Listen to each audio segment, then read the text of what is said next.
बिस्मिल्लाहिर्रहमानिर्रहीम। अस्सलामुअलैकुम जी। आज का जो टॉपिक हम डिस्कस करने वाले हैं वो फ़ोटो फोस्फोराइलेशन है। और हम इसमें इस टॉपिक में दोनों जो इसकी टाइप्स हैं यानी साइक्लिक और नॉन साइक्लिक फ़ोटो फोस्फोराइलेशन दोनों ही डिस्कस करेंगे। जब हम किसी टॉपिक का या किसी प्रोसेस का नाम ज़हन में हमारे आता है या हम पढ़ते हैं तो हमारे जहन में सबसे पहले ये चार सवाल आते हैं। ये चार सवाल क्या हैं जी? वट, वाई, वेयर और हाउ। इसका वट का जवाब तो ये है जी कि जो फोटो फोस्फोराइलेशन ये रिएक्शन है। वाई ये क्यों होता है? ये एनर्जी प्रोडक्शन के लिए होता है, जो एनर्जी हमने आगे केल्विन साइकिल में या डार्क रिएक्शंस में ग्लूकोज प्रोड्यूस करने के लिए फोटोसाइंसिस में बनानी होती है।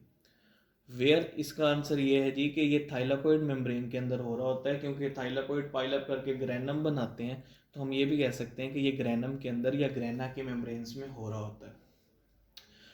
और जो प्रोसेस और हाउ हाउ का भी हम इसका जवाब ये डायग्राम को देख के समझेंगे। तो हमारे डायग्राम में जो मेन चीज़ें हैं वो ये photo system 2, primary electron acceptor, plastoquinone, cytochrome complex, plastocyanin, photo system 1, और वही फिर primary electron acceptor, ferredoxin, NADP reductase. जो फोटो सिस्टम 2 है, फोटो सिस्टम होता क्या है? फोटो सिस्टम होता है क्लस्टर ऑफ फोटोसिंथेटिक पिगमेंट्स। अब इस क्लस्टर में असेसरी पिगमेंट्स भी होते हैं और जो मेन हमारा पिगमेंट है क्लोरोफिल ए वो भी मौजूद होता है। अब इसके अंदर एक प्राइमरी इलेक्ट्रॉन एक्सेप्टर भी होता है, तो जो एंटीना कॉम्प्लेक्स में मौजूद होता है। तो जो फोटो सिस्टम 2 है, जब इसके ऊपर 680 नैनोमीटर की सनलाइट पड़ती है तो इसमें से दो इलेक्ट्रॉन जो हैं वो एक्साइट हो जाते हैं और वो फोटो इलेक्ट्रॉन और वो प्राइमरी इलेक्ट्रॉन एक्सेप्टर के पास चले जाते हैं। अब इसमें वैकेंट होल पैदा हो जाते हैं, तो अब उन होल्स को फिल करने के लिए हमें दो इलेक्ट्रॉन्स चाहिए। अब हम वो कहाँ से लेंगे?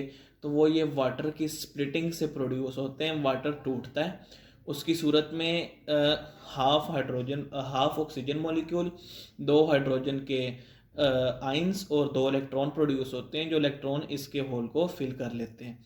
अब इस जगह पे जो हाफ ऑक्सीजन हमारे पास प्रोड्यूस हो रही है, ये हाफ ऑक्सीजन जब दूसरे ऑक्सीजन मॉलिक्यूल के साथ मिलती है तो ये ऑक्सीजन मॉलिक्यूल बना के एटमॉस्फेरिक ऑक्सीजन बन जाती है, जिसमें हम सांस लेते हैं।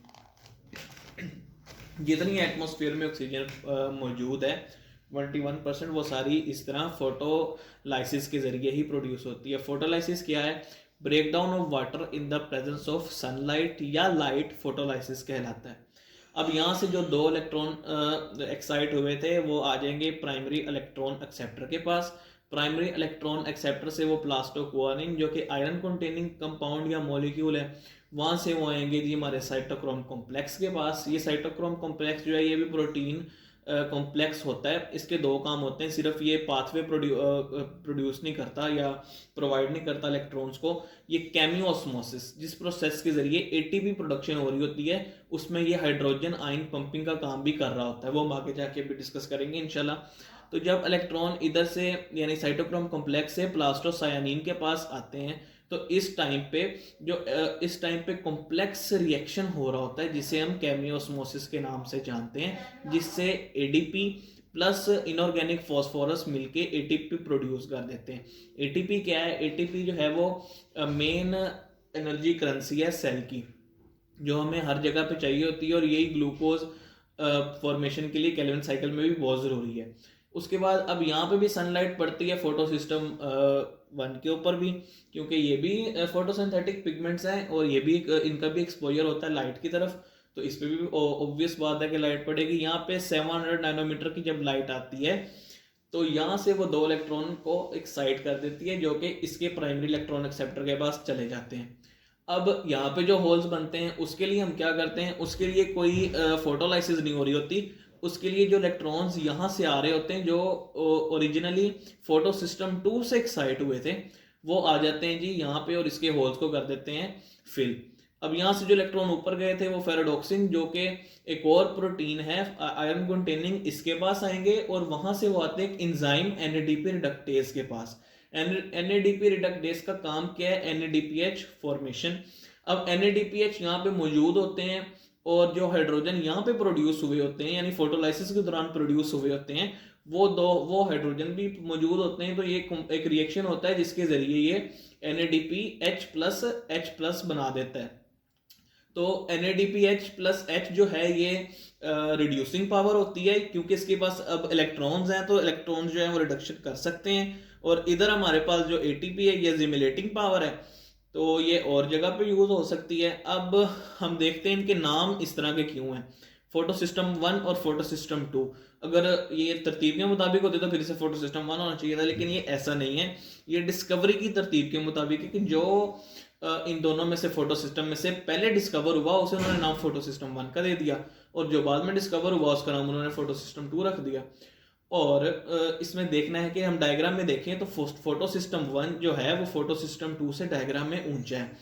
ये इसकी वजह ये है कि हमने यहाँ पे एनर्जी लेवल शो किया हुआ है। एनर्जी ऊपर जाते जाते बढ़ती जाती है, इसलिए फोटो सिस्टम 1 की एनर्जी क्योंकि ज्यादा होती है, तो हमने इसे इसलिए डायग्राम में ऊपर बनाया हुआ है। और कोई मेरे हाथ नहीं कंब गई सी, इसको जानबूझ के ऊपर बनाया हुआ है।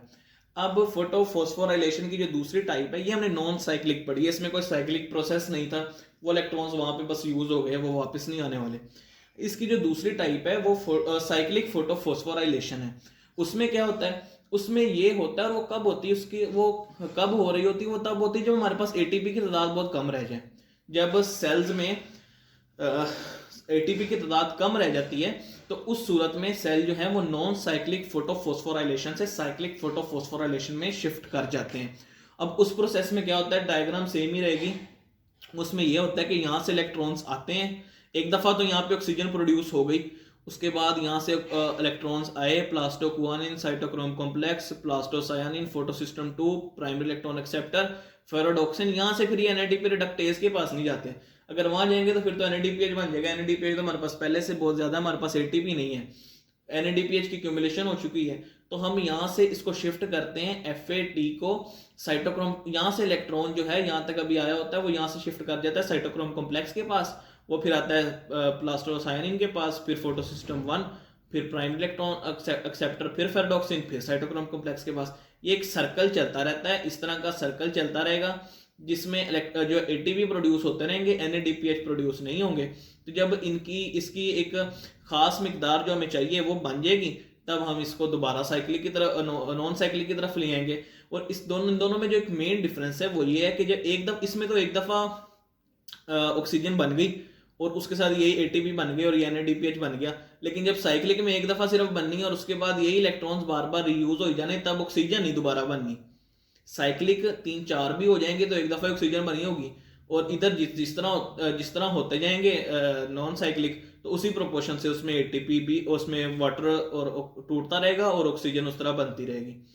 तो ये था जी आज का हमारा टॉपिक, और इसके बाद अभी हम डिस्कस करेंगे केमियोस्मोसिस, जिसके जरिए ये ATP बनती है। इंशाल्लाह अभी हम वो डिस्कस करेंगे। अस्सलाम वालेकुम।